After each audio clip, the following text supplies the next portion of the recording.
Hello everyone, this is Erik, the Asian movie enthusiast, and this is my review of Postman Blues, a Japanese comedy drama from 1997 that stars Shinichi Tsutsumi.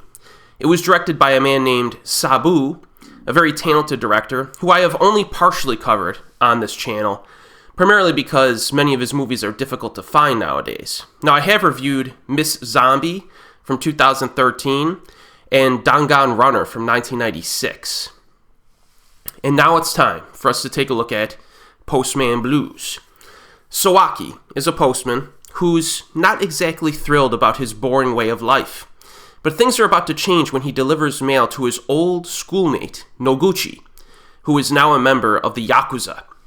Sawaki stays only for a short time, but Noguchi manages to smuggle a package full of drugs into Sawaki's bag.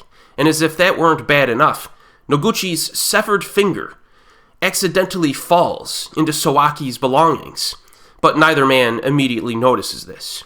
Now remember, this is a comedy, folks.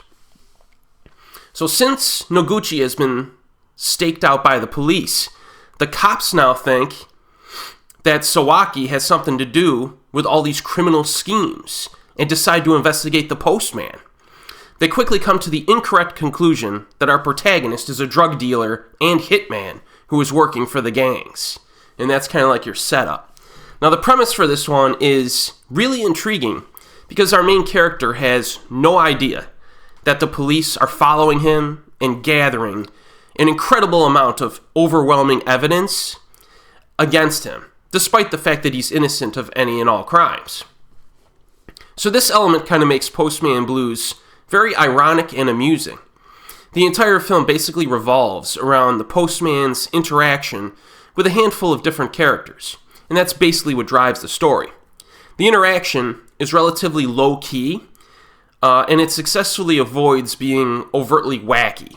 So this isn't one of those comedies that's, throwing overt gags in your face every few seconds. It truly is like a comedy-drama hybrid that moves at a deliberate pace. And there's actually some pretty good character work here as well, both for the main character and some of the supporting characters. Like, as one example, Ren Osugi shows up, has a supporting role, and gets some good scenes. And although the comedy may be more laid back than what you might expect, there are some pretty hilarious moments in this.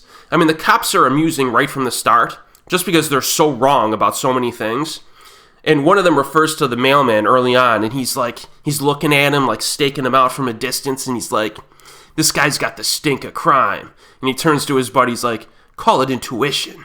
And I'm just like, dude, your intuition's like so far off right now. So you'll have like stuff like that as like your basis of humor for much of the film. And then the authorities like get together and have meetings, and they kind of convince themselves using wild leaps of deductive logic that this dude is like a drug dealer murderer. So it's pretty interesting. It's almost like a satire of profiling, so to speak. But my favorite scene in the movie, which I won't spoil, but I'll just say it involves multiple hitmen, and there's an homage to a popular Hong Kong movie from the 90s, as well as a French film from the 90s. So look out for that scene, because that's probably my favorite. Now, in terms of our lead actor, Shinichi Tsutsumi is one of those Japanese actors that could make my top 10 if I were to ever make one. I like him that much.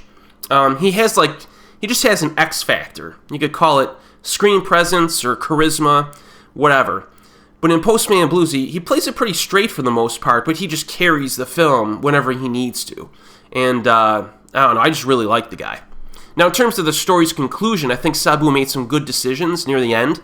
He does have writing credit on this as well as directing credit, and some moments during the final act did surprise me a little bit, so that was good. This is simply a very well-made film. In my opinion, Postman Blues is one of the better Japanese films from the 1990s.